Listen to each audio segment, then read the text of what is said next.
ஆண்டவராகிய இயேசு கிறிஸ்துவின் கிருபையும் சமாதானமும் உங்கள் அனைவரோடும் கூட என்றென்றைக்கும் உள்ளது. நான் உன்னை விட்டு விலகுவதும் இல்லை, உன்னை கைவிடுவதும் இல்லை என்று சொன்ன ஆண்டவராகிய இயேசு கிறிஸ்து நம்முடனே கூட இருந்து என்றென்றும்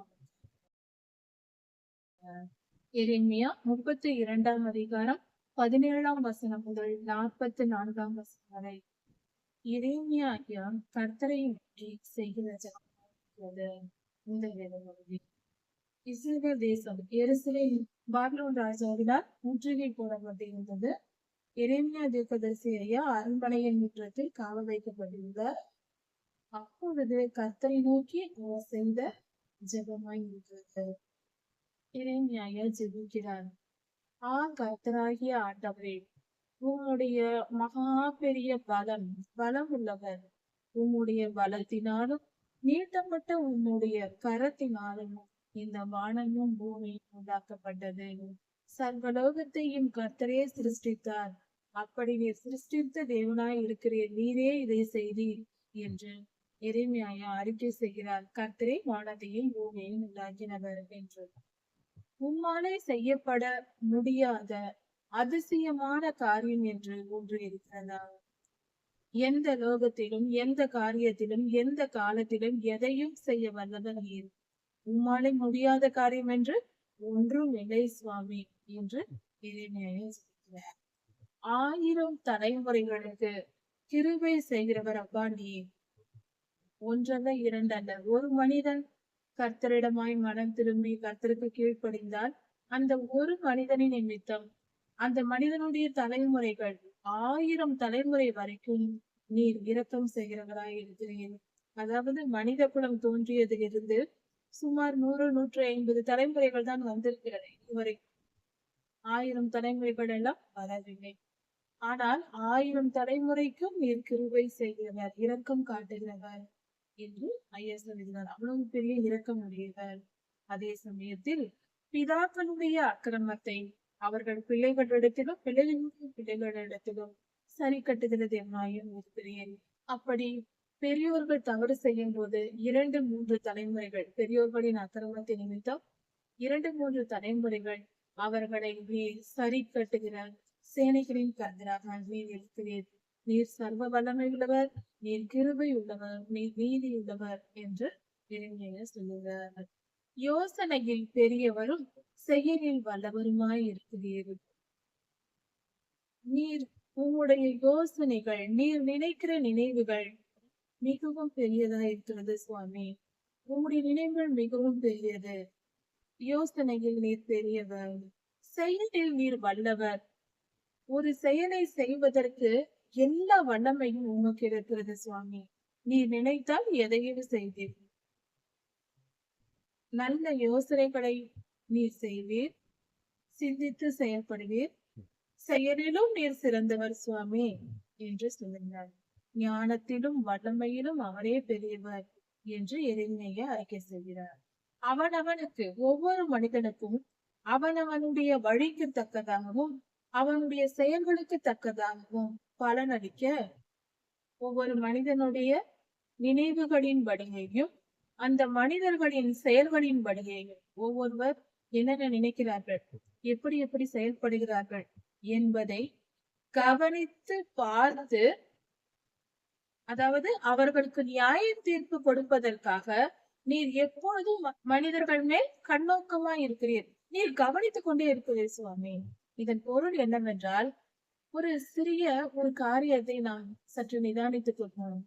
இந்த உலகத்தில் கர்த்தரை அறிந்தவர்களாய் இருந்தாலும் சரி, அறியாதவர்களாய் இருந்தாலும் சரி, பொதுவாக பெரியோர்கள் ஒரு வார்த்தை சொல்லுவார்கள். சாதாரணமாக ஏதாவது ஒரு மனிதன் தீமை செய்து கொண்டே இருந்தால் அவனுக்கு கடவுள் கூடை கொடுப்பார் என்று சொல்லுவார்கள். பொதுவாக கடவுள் அவனை தண்டிப்பார் என்று சொல்லுவார்கள். கர்த்தரை அறியாத மக்களும் சொல்லுகிற காரியம் இது. அதே சமயத்தில் ஒரு மனிதன் நல்ல காரியங்களை செய்யும் பொழுது அந்த மனிதனை ஆசீர்வதித்து கடவுள் அந்த மனிதனுக்கு நன்மை செய்வார், அவன் வாழ்க்கை நன்றாக இருக்கும், அவன் வம்சம் தழைக்கும் என்றெல்லாம் ஆசீர்வதிப்பார்கள். கர்த்தர் அவர்களை ஆசீர்வதிப்பார் என்று இவர்களை மனிதர்களை சொல்லுவதில்லை. ஒரு காரியத்தை நாம் கவனித்து பார்க்க வேண்டும். ஒரு மனிதன் செய்கிற செயல்கள் நன்மையா தீமையா என்று கவனித்து பார்த்தால்தான் மனித வாழ்க்கை முழுவதையும் ஒரு மனிதனை பார்த்தால்தான் ஒரு மனிதன் நீதிமானாய் வாழ்கிறானா அக்கிரமக்காரனா இருக்கிறானா என்று தெரியும். அப்பொழுதுதான் சரியானபடி நீதி நியாயங்களை அவனுக்கு செய்ய முடியும்.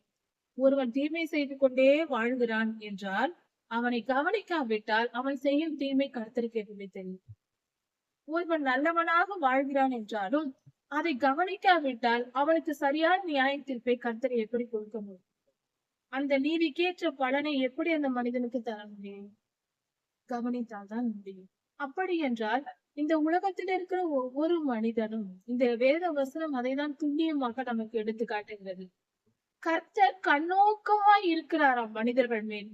அவன் அவனுடைய நினைவுகளுக்கும் அவனுடைய செயல்களுக்கும் தக்கதாக பலன் தரும்படி அவனுடைய செயல்களையும் நினைவுகளையும் கவனித்துக் கொண்டிருக்கிறார் கர்த்தர்.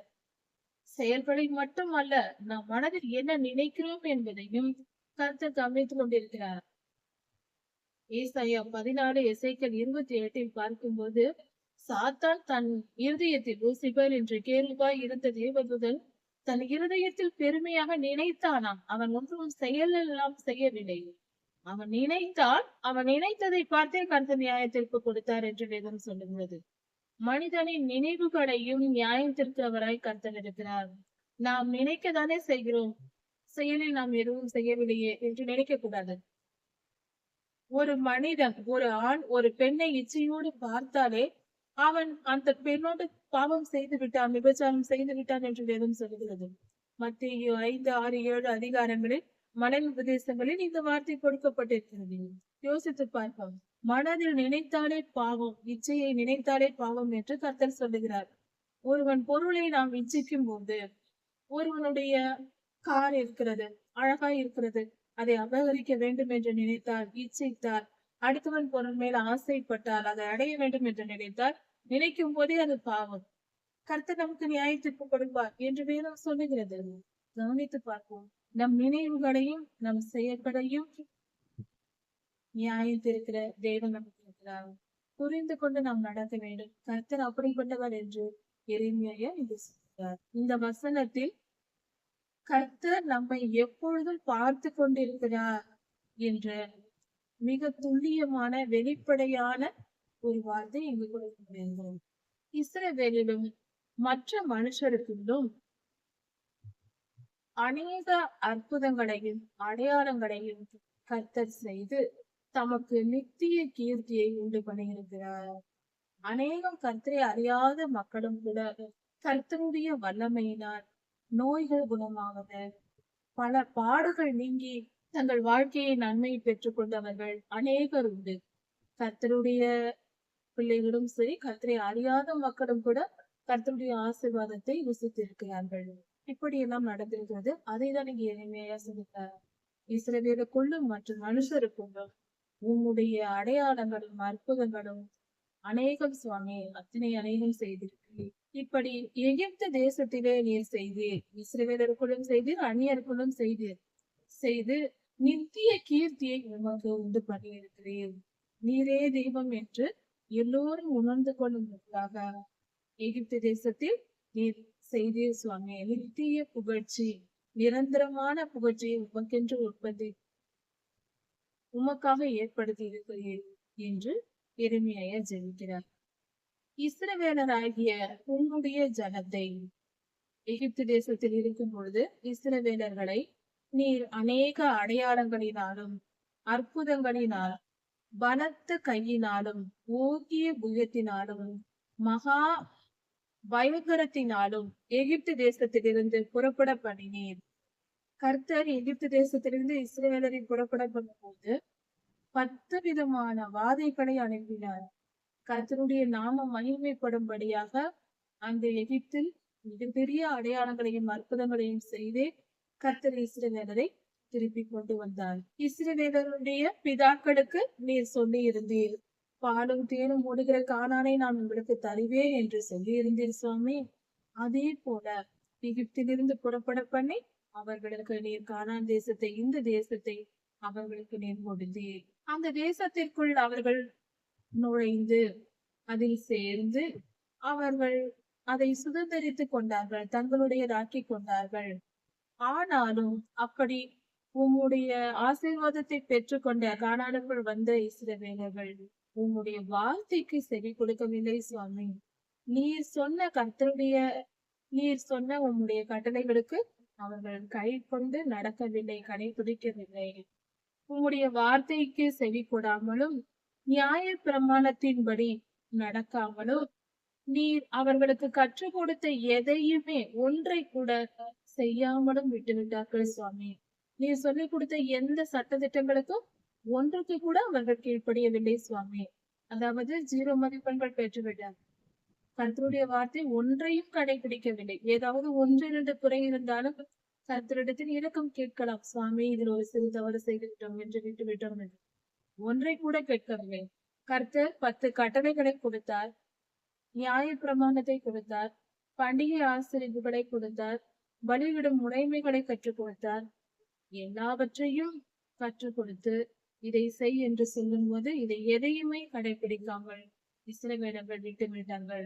கானான் தேசத்திற்குள் வந்தார்கள், செழிப்பை அனுபவித்தார்கள். ஆனால் கர்த்தருக்கு கீழ்ப்படிதலை விட்டுவிட்டார்கள். அதனால் இந்த தீங்கை எல்லாம் நீர் அவர்களுக்கு நேரிட பண்ணினீர். ஆம் கர்த்தாவே, அவர்கள் ஒன்றுக்கும் கீழ்ப்படியாமல் போனதினால் இப்படிப்பட்ட தீங்கை அவர்கள் அனுபவிக்க நீர் அனுமதித்தீர். அவர்கள் செய்த தவறுக்கு ஏற்ற தன்மைதான் நீர் கொடுத்திருக்கிறீர் என்று எரேமியா ஒப்புக்கொள்கிறார். இஸ்ரவேலர்கள் செய்த பாவத்தை ஒப்புக்கொண்டு அறிக்கை செய்கிறார். நாமும் கூட நமக்கு துன்பம் நேரிடும் போது, ஏன் ஆண்டவரே எனக்கு இது வந்தது, நான் எவ்வளவு உத்தமன் அப்படி என்றாலும் ஜெபிக்க கூடாது. நம்முடைய அக்கிரமங்களை கர்த்தர் அளந்து பார்த்தால்தான் தெரியும் அது வீரியம் எந்த அளவுக்கு, அதன் விலை எந்த அளவுக்கு இருக்கிறது. கர்த்தருடைய கிருபையினால் பிழைத்திருக்கிறோம். மனிதர்கள் அநேகம் பாவங்கள் செய்து அக்கிரமங்களில் சூழ்ந்து வாழ்ந்து கொண்டிருக்கிறோம். இன்று இதை என்றாலும் முன்பு கரட்சிக்கப்படுவதற்கு முன்பு அநேக பாவங்களை நாம் செய்திருக்கிறோம். அதையெல்லாம் நாம் நினைவில் வைத்து நம்மை தாழ்த்த வேண்டும். இஸ்ரவேலர்கள் செய்த அக்கிரமத்தின் நிமித்தம் தேசம், அதாவது எருசலேம் நகரம் முற்றுகை போடப்பட்டிருக்கிறது, கொத்தளங்கள் போடப்பட்டிருக்கிறது. நகரத்தை பிடிக்க வருகிறார்கள். இப்படி அவர்கள் வருவதினால் பட்டயத்தின் நிமித்தமும், பஞ்சத்தின் நிமித்தமும், கொள்ளை நோயின் நிமித்தமும், தங்களுக்கு விரோதமாய் வருகிற கல்தேயரின் ஜனங்களிடத்தில், கல்தேயருடைய சேனைகளின் இடத்தில் யூதர்கள் ஒப்பு கொடுக்கப்பட போகிறார்கள். இஸ்ரவேல் ஒப்பு கொடுக்கப்பட போகிறது என்று கர்த்தர் சொல்லுகிறார். அதாவது எரேமியா இந்த இடத்தில் சொல்லுகிறார். இதன் பொருள் என்னவென்றால், முற்றுகை போடுதல் என்றால் அந்த காலத்தில் ஒரு நகரம் என்றால் ஒரு வீட்டிற்கு நாம் இந்த காலத்தில் காம்பவுண்ட் சுவர் கட்டுகிறோம், அது போல மதில் சுவர் என்று சொல்லுகிறோம். அது போல அந்த காலத்தில் ஒரு நகரத்தை சுற்றிலும் மதில் சுவர் இருக்கும். அதன் அகலம், அதாவது 1 அடி 2 அடி அகலம் அல்ல, 12 அடி. எருசலேம் நகரத்தை சுற்றிலும் இருந்த மதில் சுவர் அகலமே 12 அடி. தார் ரோடு போகும் அளவுக்கு, ஒரு 4 பஸ்கள் போகும் அளவுக்கு அகலமான கற்களால் கட்டப்பட்ட மதில் சுவர். அதை தாண்டி யாரும் வர முடியாது, அதை இடித்து விட முடியாது. அந்த அளவுக்கு அதிகமான பலத்தோடு மதில் சுவர் கட்டி வைத்திருந்தார்கள். எருசலேமை சுற்றிலும் போடப்பட்டிருந்தது 12 அடி அகலம் உள்ளது. நீளம் அந்த நகரத்தை சுற்றிலுமே வரும். உயரமும் அதே போல 12 அடி உயரம். இப்படி இருக்க அந்த நகரத்தை பிடிக்க வேண்டும் என்றால் அந்த மதிலை இடித்து கொண்டு வர முடியாது அல்லவா? அதனால் எதிரிகள் என்ன செய்வார்கள், அந்த நகரத்தை சுற்றிலும் சூழ்ந்து கொள்வார்கள். ஜனங்கள் வெளியே போக விடாமல் அங்கேயே முற்றுகை போட்டு சுற்றிலும் உட்கார்ந்து கொள்வார்கள். இப்பொழுது உள்ளே ஜனங்கள் வெளியே வந்தால் இவர்களுக்கு ஆபத்து அல்லவா, கொன்று விடுவார்கள் எதிரிகள் என்று உள்ளேயே இருப்பார்கள். எத்தனை காலம் இருக்க முடியும்? உள்ளே இருக்கிற உணவுப் பொருட்கள் சாப்பிடும் வரைக்கும், தீரும் வரைக்கும் உள்ளே இருக்கலாம். அதன் பின்பு வெளியே வந்துதான் ஆக வேண்டும். நிலங்களை பயிர் செய்யவும் வியாபாரம் செய்யவும் வெளியே வந்துதான் ஆக வேண்டும். ஊரை விட்டு வெளியே வரும்போது எதிரிகள் அவர்களை அழித்து கொள்ளையிட்டுக் கொள்வார்கள். இது வழக்கமாய் இருந்தது. இதுதான் முற்றுகை போடுதல் என்று சொல்லப்பட்டது. வெளியிலேயே காத்து கொண்டிருப்பார்கள். இவர்கள் உணவுப் பொருட்கள் எல்லாம் தீர்ந்து பஞ்சம் வரும், மிகுந்த விலைவாசி ஏறும். அதன் பின்பு பஞ்சம் வரும், அநேகர் இறந்து போவார்கள். வேறு வழியின்றி வெளியே வருவார்கள். வெளியே வருகிறவர்களை எதிரிகள் கொன்று போடுவார்கள். இப்படிதான் நடந்தது அந்த காலத்தில். எல்லா இடங்களிலும் அப்படிதான் நடக்கும். அது போல இங்கு எருசலேமுக்கும் நேர்ந்திருக்கிறது இப்படிப்பட்ட நெருக்கமான சூழ்நிலை. இப்படிப்பட்ட கல்தேயின் வாசத்தில் எதிரிகளிடத்தில் எருசலேம் நகரம் ஒப்புக் கொடுக்கப்பட்டிருக்கிறது. நீர் சொன்னபடி நடக்கிறது. இதோ கர்த்தாவே, நீர் அதை பார்க்கிறீர். சுவாமி, உன் கண்களுக்கு முன்பாக நீர் சொன்னபடியே நடந்து கொண்டிருக்கிறது என்று எரேமியா சொல்லுகிறார். கர்த்தர் ஏற்கனவே பல முறை சொல்லியிருந்தார். பல தீர்க்கதரிசிகளை கொண்டு சொல்லியிருந்தார். திருந்துங்கள், திருந்துங்கள், இதை என்றால் இப்படி செய்வேன் என்று சொல்லி இருந்தார். நியாயத்திற்கு உண்டாகும், உங்களுக்கு தீமை வரும், திருந்து விடுங்கள் என்று பல முறை எச்சரித்தார். பல நூற்றுக்கணக்கான வருடங்களாக பல தீர்க்கதரிசிகளை அனுப்பி எச்சரித்தார். கடைசியாக எரேமியாவை அனுப்பியும் பல தீர்க்க தரிசனங்கள் 40 வருடம் எரேமியா தீர்க்க தரிசனம் உரைத்திருக்கிறார். எல்லாவற்றையும் கேட்டும் இவர்கள் திருந்தவே இல்லை. திருந்தாத, முற்றிலும் திருந்த வாய்ப்பே இல்லாத நிலையில், இவர்கள் திருந்தவே மாட்டார்கள் என்ற நிலையில்தான் கர்த்தர் அவர்களை அடிக்கிறார், தண்டனை கொடுக்கிறார். எரேமியா ஜெபிக்கிறார். கர்த்தாவே, நகரம் எதிரிகளிடத்தில் ஒப்பு கொடுக்கப்பட போகிறது. முழுமையாய் எதிரிகள் சூழ்ந்து கொள்ள போகிறார்கள். அவர்கள் எல்லாவற்றையும் ஆளுகை செய்ய போகிறார்கள். அப்படி இருந்தும் என்னை ஒரு நிலத்தை வாங்க சொன்னீர் அல்லவா? ஒரு நிலத்தை வாங்கி அதை உன் பெயரில் எழுதி முத்திரை போடு என்று சொன்னீர் அல்லவா? அப்படி செய்ய சொன்னீர் சுவாமி, நான் செய்தேனே. அதாவது அந்த காரியம் செய்ய சொன்னது ஒரு நன்மை இஸ்ரவேலருக்கு வரும்படியாக, எருசலேமுக்கு நன்மை நடக்கும்படியாக தான் கர்த்தர் அதை சொன்னார். அதை எரேமியா நினைப்பூட்டுகிறார். கர்த்தாவே, நிலைமை இப்படி இருக்கிறது. ஆனால் நீ நிலத்தை வாங்கி வைக்க சொன்னீரே, நான் கூட வாங்கி வைத்தேன். கொஞ்சம் நினைத்து பாருங்க சுவாமி. அப்படி என்றால் இஸ்ரவேலர்கள் மீட்கப்படட்டும் என்ற எண்ணத்தில் தான் இந்த வார்த்தைகளை எரேமியா கர்த்தரிடத்தில் சொல்லுகிறார். இப்படி அவர் சொன்னதும் ஆண்டவராகிய கர்த்தருடைய வார்த்தை எரேமியாவுக்கு உண்டாகிறது. எரேமியாவுக்கு கர்த்தருடைய வார்த்தை உண்டாகிறது. கர்த்தர் பேசுகிறார். நான் மாம்சமான யாவருக்கும் தேவனாகிய கர்த்தர். எல்லா மனிதர்களுக்கும், மாம்ச சரீரம் இருக்கிற எல்லோருக்கும் தேவனாகிய கர்த்தர். நான் தேவன் அல்லவா? நான் கர்த்தர் அல்லவா? நான் ஆளுகைக்குரிய ராஜா அல்லவா? என்னால் செய்யக்கூடாத காரியம் ஒன்று உண்டு இருக்கிறதா? என்னால் முடியாத காரியம் என்று ஒன்று இருக்கிறதா என்று கர்த்தர் கேட்கிறார். இதோ நான் இந்த நகரத்தை கல்தேயரின் கையிலும் பாபிலோன் ராஜாவாகிய நேபுகாத் நேச்சாரின் கையிலும் நான் ஒப்பு கொடுப்பேன். நான் இந்த நகரத்தை ஒப்பு கொடுத்து விடுவேன். அவன் இதை பிடிப்பான் என்று கர்த்தர் சொல்கிறார். என்னால் எல்லாம் செய்ய முடியும். நான் தான் அவர்கள் கையில் எருசலேமை ஒப்பு கொடுக்கிறேன். என் வல்லமையை பார் என்று சொல்கிறார். ஏனென்றால் இவர்கள் இத்தனை காலம் கீழ்ப்படியாமல், மனம் திரும்ப விருப்பமே இல்லாமல் இஸ்ரவேலர்கள் வாழ்ந்தார்கள். யூத ஜனங்களும் எருசலேமின் குடிகளும் செய்ததை நிமித்தம் இப்படி அதற்கான பலனை அவர்களுக்கு கர்த்தர் கொடுக்கிறார். நகரத்துக்கு விரோதமாய் யுத்தம் பண்ணி கொண்டிருக்கிற கல்தையர் எருசலேமுக்குள் உள்ளே வருவார்கள். வெளியே இருந்தார்கள் அல்லவா? அவர்கள் உள்ளே வந்து எருசலேமை தீ கொளுத்தி போடுவார்கள். எருசலேம் நகரம் சுட்டரிக்கப்பட போகிறது. அங்கு எனக்கு கோபம் உண்டாக்கும்படி அவர்கள் செய்த பாவம் என்ன, கர்த்தர் ஏன் இதை அனுமதிக்கிறார் என்ற விளக்கத்தையும் இந்த இடத்தில் சொல்லுகிறார். நமக்கு அவர் சொல்ல வேண்டிய அவசியம் தெரியல. ஆனாலும் கர்த்தர் சொல்கிறார், எனக்கு கோபம் உண்டாக்கும்படி எந்தெந்த வீடுகளுக்கு மேலே பாகாலுக்கு தூபம் காட்டினார்களோ, அந்நிய தேவர்களுக்கு பானபலிகளை வார்த்தார்களோ, இஸ்ரவேலர்கள் செய்யக்கூடாத காரியம் இது. அந்நிய தேவர்களுக்கு பானபலி வார்ப்பது, அந்நிய தெய்வங்களை வழிபடுவது, பாகாலுக்கு ஆராதனை செய்வது, தங்கள் பிள்ளைகளை பலி கொடுத்தது, இதையும் செய்திருக்கிறார்கள். எந்தெந்த வீடுகளின் மேல் பாகாலுக்கு தூபம் காட்டியிருக்கிறார்கள். எந்தெந்த வீட்டின் மேல் காட்டினார்களோ அந்தந்த வீடுகள் சுட்டரிக்கப்படும் என்று கர்த்தர் சொல்கிறார். துல்லியமாக யார் இதை செய்தார்களோ அந்தந்த வீடு அழிக்கப்பட்டு போகும் என்று கர்த்தர் கட்டளை கொடுக்கிறார். எப்படி இருக்கிறது? கர்த்தர் நீதி உள்ளவர். அவனவன் செய்த தவறுக்கு தண்டிக்கிறவரும் கூட என்பதை புரிந்து கொள்வோம். நாம் எதை வேண்டுமென்றாலும் செய்துவிட்டு கர்த்தாவே என்னை மன்னித்து விடும் என்று சொல்வது கிறிஸ்தவ வாழ்க்கை அல்ல. அறியாமல் செய்த பாவத்திற்கு மன்னிப்பு கேட்டால் எதுவாயிருந்தாலும் மன்னிப்பு கிடைக்கும். கர்த்தருடைய பிள்ளைகளாயிருந்து வேதத்தை கையில் சுமந்து கொண்டு வேதத்தை படிக்காமல் நன்மை தீமை தெரிந்து கொள்ளாமல் நான் அக்கிரமம் செய்வேன், கர்த்தரிடம் மன்னிப்பு கேட்பேன், அவர் மன்னிப்பார் என்று எதிர்பார்க்க வேண்டாம். எனக்கு தெரியாது என்று சொல்ல முடியாது. உன் கையில் வேதம் இருக்கிறதல்லவா என்று கர்த்தர் கேட்பார். உன் கையில் வேதம் இருந்ததல்லவா, நீ ஏன் படிக்கவில்லை? வேதத்தை கையில் வைத்துக் கொண்டு எனக்கு தெரியாது என்று கர்த்தரிடம் சொல்ல முடியாது. யாராலும் அந்த பதிலை பேச முடியாது. நீதான் படிக்க வேண்டும். நீ வேதத்தை எடுத்து வாசித்து தெரிந்திருக்க வேண்டும். கர்த்தர் நீதி உள்ளவர். கர்த்தரிடத்திலிருந்து வருகிற ஒவ்வொரு வார்த்தைக்கும் நாம் முக்கியத்துவம் கொடுக்க வேண்டும். மிகவும் கவனமாய் இருக்க பழகி கொள்ள வேண்டும்.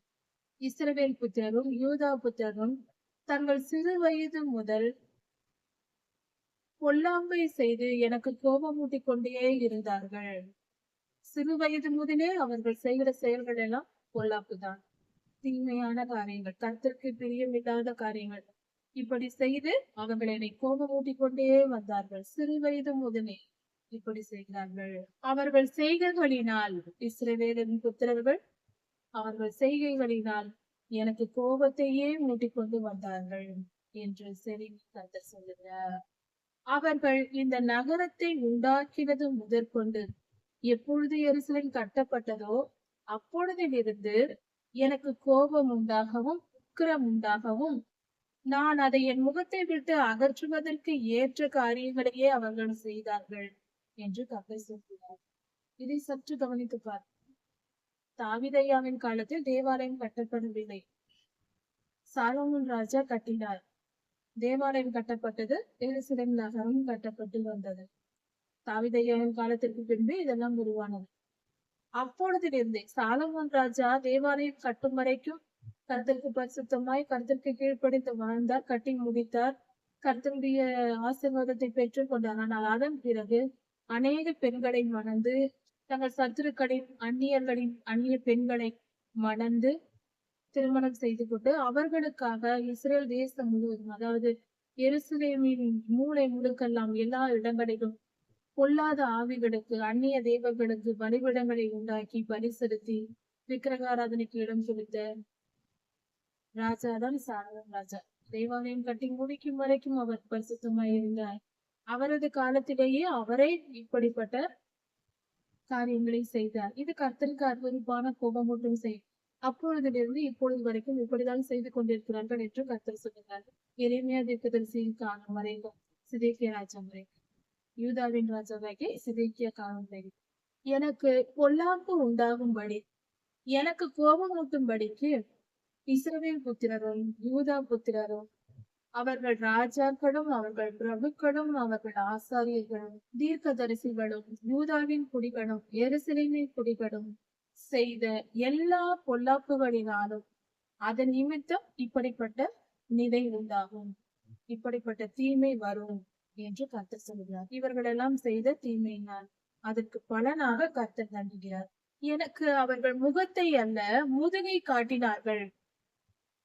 முகத்தை காட்டுவது என்றால் கர்த்தரிடத்தில் வந்து தாழ்மையாய் கீழ்ப்படிந்து நடப்பது.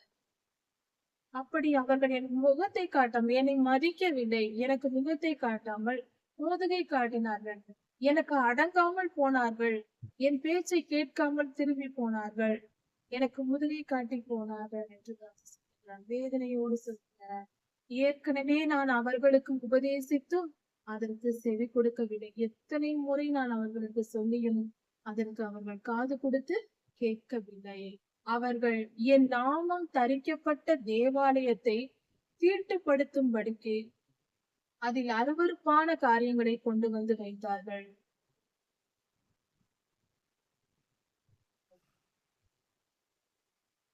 தேவாலயத்திலேயே எல்லா இடத்திலும் பலிபீடங்கள் கட்டுவது, விக்கிரகாராதனை செய்வது என்று செய்து வந்த இஸ்ரவேலர்கள் கடைசியில் தேவாலயத்திலேயே அதை கொண்டு வந்து வைத்து விட்டார்கள். இதுதான் உச்சக்கட்ட அவர்கள் பாவத்தை முழுமை அடைதல் முடிவாய் இருக்கிறது. இன்னோமுடைய பள்ளத்தாக்கிலே மோளேவிற்கென்று தங்கள் பிள்ளைகளை தீங்கிடக்க பண்ணி, தங்கள் குமாரரையும் தங்கள் குமார்த்திகளையும் தீக்கடக்க பண்ணுகிறார்கள். தீயின் மேல் நெருப்பின் மேல் நடக்க வைத்து மோளேவிற்கென்று பள்ளத்தாக்கிலே இப்படி பலிபீடங்களை கட்டி செய்கிறார்கள். தங்கள் பிள்ளைகளை தவறான வழியில் நடத்துகிறார்கள். பொல்லாத ஆவிகளுக்கு பலி கொடுக்கும்படியும் தீங்கிடிக்கும்படியும் செய்கிறார்கள் என்று கர்த்தர் சொல்கிறார். இன்னும் பள்ளத்தாக்கிலே பாகாலின் மேடைகளை கட்டினார்கள். தங்கள் பிள்ளைகளை தீக்கடக்க பண்ணுவதில் மேடை கட்டி அதில் வழிபாடு செய்து தங்கள் பிள்ளைகளையே தீங்கிடிக்க பண்ணினார்கள். யூதாவை பாவம் செய்ய பண்ணுவதற்கு இப்படிப்பட்ட காரியத்தை செய்யுங்கள் என்று நான் சொன்னதும் இல்லை, அப்படிப்பட்ட எண்ணம் என் மனதில் தோன்றவும் இல்லை என்று கர்த்தர் சொல்கிறார். அதாவது கர்த்தரே இப்படி செய்ய சொன்னார் என்று சொல்லிக் கொண்டு செய்திருக்கிறார்கள். கர்த்தர் தான் சொன்னார் இப்படி செய்ய சொல்லி என்று இவர்கள் செய்திருக்கிறார்கள். அப்படி சொல்லிக் கொண்டு நான் அப்படி சொல்லவே இல்லை என்று கர்த்தர் சொல்கிறார். இப்படி இருக்கையில் பட்டயத்தாலும் பஞ்சத்தாலும் கொள்ளை நோயாலும் இந்த பட்டணம் பொல்லாதவர்களிடத்தில் ஒப்பு கொடுக்கப்படும் என்று சொல்லுகிறீர்கள் அல்லவா? அப்படி சொல்லுகிற இந்த நகரத்தை குறித்து இஸ்ரவேலின் தேவனாகிய கர்த்தர் என்ன சொல்லுகிறார்? இதோ என் சினத்திலும் என் கோபத்திலும் என் உக்கிரத்தினாலும் நான் துரத்திவிட்ட எல்லா தேசங்களிலிருந்தும் நான் அவர்களை துரத்தின எல்லா தூர தேசங்களில் அவர்களை சேர்த்து கொண்டு அவர்களை மீண்டும் இங்கு வர பண்ணி அவர்களை இந்த தேசத்தில் சுகமாய் தங்கியிருக்க பண்ணுவேன் என்று கர்த்தர் சொல்லுகிறார். மீண்டுமாக நான் அவர்களை கூட்டி சேர்ப்பேன் என்று கர்த்தர் சொல்லுகிறார். அவர்கள் சுகமாய் இந்த தேசத்தில் குடியிருப்பார்கள். நான் அவர்கள் தேவனாயிருப்பேன், அவர்கள் என் ஜனமாய் இருப்பார்கள் என்று கர்த்தர் சொல்லுகிறார்கள். இப்பொழுது அவர்கள் திரும்பி வந்து சிறையிருப்பிலிருந்து திரும்பி வருகிற காரியம் 70 வருடங்கள் முடிந்த பின்பு பாபிலோனிலிருந்து இஸ்ரவேலர்கள் திரும்பி வந்து மீண்டுமாக இஸ்ரவேலுக்குள் வந்து விட்டார்கள். அதன் பின்புதான் ஆண்டவராகிய இயேசு கிறிஸ்து பிறக்கிறார் 2000 வருடங்களுக்கு முன்பாக. இதெல்லாம் நடந்து முடிந்து விட்டது என்றாலும் இந்த தீர்க்க தரிசன வார்த்தைகளுக்கு இன்னொரு பொருளும் உண்டு. அது இனி நடக்க போகிற காரியமா இருக்கிறது. இந்த வார்த்தைகள் இன்னொரு அர்த்தத்திலும் சொல்லப்பட்டிருக்கிறது. அது என்னவென்றால், தூர தேசத்திலிருந்து பாபிலோனில் இருந்து இஸ்ரவேலர்களை வரவழைத்தது போல உலகெங்கும் இருந்து கர்த்தருடைய ஜனங்களை கர்த்தர் கூட்டி சேர்க்க போகிறார். 1000 வருட அரசாட்சிக்கு ஆண்டவராகிய இயேசு கிறிஸ்துவின் 2ஆம் வருகையின் போது அதை குறித்தும் இந்த தீர்க்க தரிசனம் வெளிப்படுத்துகிறது. அதை கவனியுங்கள். அப்படி மீண்டு வந்த ஜனங்கள் அவர்கள் தங்களுக்கும் தங்கள் பின் அடியார்களுக்கும் அவர்கள் சந்ததிகளுக்கும் தங்கள் பிள்ளைகளுக்கும் நன்மை உண்டாகும்படிக்கு எல்லோருக்கும் நன்மை உண்டாகும்படி சகல நாட்களிலும் எனக்கு பயப்படும் பயம் அவர்களுக்கு உண்டாயிருக்கும்படி எனக்கு பயந்து அவர்கள் கீழ்ப்படிந்து நடக்கிறவர்களாக அவர்களை நான் மாற்றுவேன். அவர்களுக்கு நான் ஒரே வழியையும் அவர்களுக்கு ஒரே இருதயத்தையும் ஒரே வழியையும் நான் உண்டு பண்ணுவேன் என்று கர்த்தர் சொல்கிறார். ஒரே வழியையும் உண்டு பண்ணுவேன் என்று கர்த்தர் சொல்கிறார். இந்த வசனம் தான் 1000 வருட அரசாட்சியை குறிக்கிறது. நிரந்தரமான கர்த்தரிடத்தில் மனம் திரும்புகிற ஒரு கூட்டம். அதுதான் ஆண்டவராகிய இயேசு கிறிஸ்துவின் நாமத்தின் நிமித்தம் ரட்சிக்கப்பட்டு ரத்தத்தினால் கழுவப்பட்டு அவருடைய வசனங்களால் சுத்திகரிக்கப்பட்ட பரிசுத்தவான்களின் என்று சொல்வோம். என்று இருப்பார்கள், வீழ்ந்திருப்பார்கள். இவர்கள்தான் நாம் கர்த்தருடைய ஜனங்களாயிருக்கிறார். நாம் ஆண்டவராகிய இயேசு கிறிஸ்துவின் நாமத்தினால் நம் சத்துருக்களை வெல்லுகிறோம். அவருடைய ரத்தத்தினால் கழுவப்பட்டு சுத்திகரிக்கப்படுகிறோம். வேத வசனத்தை ஆயுதமாய் பயன்படுத்தி நம் சத்துருக்களை எதிர்க்கிறோம். வேத வசனத்தினால் நம்மை சுத்திகரித்துக் கொள்கிறோம். இப்படியாக பரிசுத்த ஆவியானவர் துணையோடு நாம் பரிசுத்தவான்களாய் மாற்றப்பட்டு கர்த்தருடைய ராஜ்யத்திற்கு சேர்க்கிறோம். அப்படிப்பட்ட காரியத்தை நான் செய்வேன் என்று கர்த்தர் சொல்கிறார். நம்மை மாற்றுவார். ஒரே இருதயத்தையும் ஒரே வழியையும் தருவார்.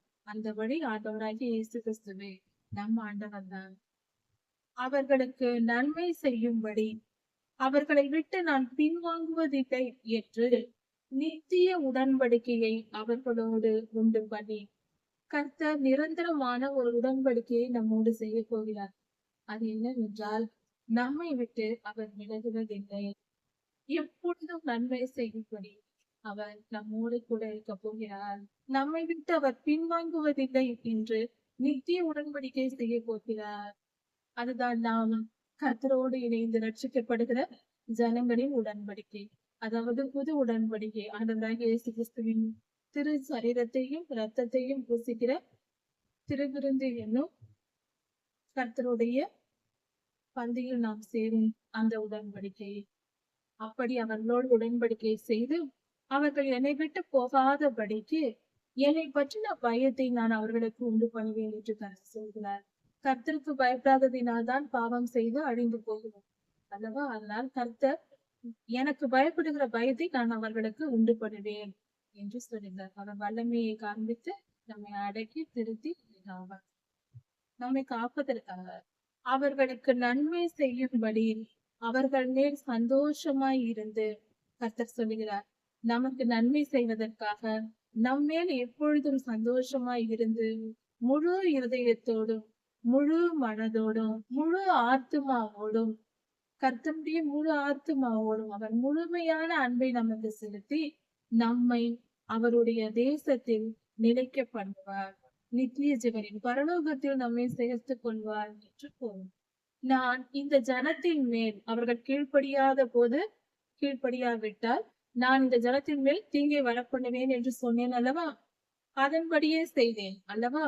அதே போல எப்படி அதில் உறுதியாய் இருந்தேனோ அதே போல இவர்களுக்கு நன்மை செய்வதிலும் அதே உறுதியாய் இருந்து நான் நன்மை செய்வேன் என்று கர்த்தர் சொல்கிறார். அவர்களுக்கு நான் சொன்ன எல்லா நன்மைகளையும் அவர்களுக்கு வரப்பண்ணுவேன் என்று கர்த்தர் சொல்கிறார்.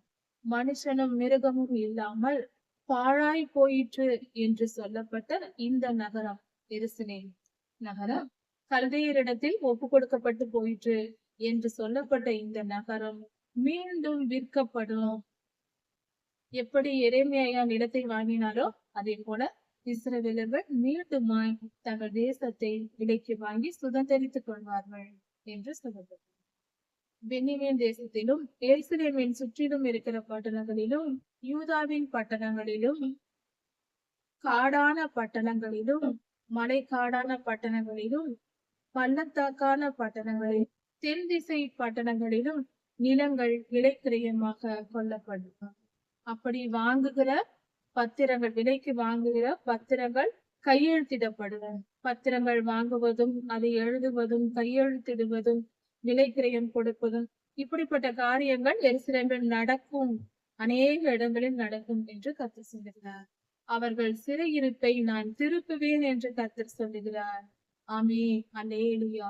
இன்றும் நம் வாழ்க்கையில் இருக்கிற அடிமைத்தனங்கள் சிறையிருப்புகள் எல்லாம் நம் வாழ்வில் இருக்கிற அடிமைத்தனங்கள் சிறையிருப்புகள் எல்லாம் நீங்கி போய் கர்த்தர் நம்மை விடுதலையாக்குவார். அவர் நம் வாழ்க்கையில் இருக்கிற எல்லா கட்டுகளையும் அகற்றி போட்டு சுதந்திரமாய் சமாதானமாய் சந்தோஷமாய் வாழும்படி ஆசீர்வதிப்பார். நாம் எல்லோருக்கும் அந்த ஆசீர்வாதத்தை தருவார். அவர் நல்லவர், அன்புள்ள தெய்வம், முழு அன்பை நமக்கு காட்டுகிற தெய்வம். அவர் அன்பின் நிமித்தம் பிழைத்திருக்கிறோம், என்றென்றும் பிழைத்திருக்கிறோம். ஆண்டவராகிய இயேசு கிறிஸ்து சீக்கிரம் வரப்போகிறார். அவருடைய வருகைக்கு ஆயத்தப்படுவோம். உலகத்தை மறப்போம், கர்த்தரை நினைப்போம். கர்த்தரை ஆசீர்வதிப்பாராக. இதன் தொடர்ச்சி அடுத்த செய்தி பார்க்கலாம்.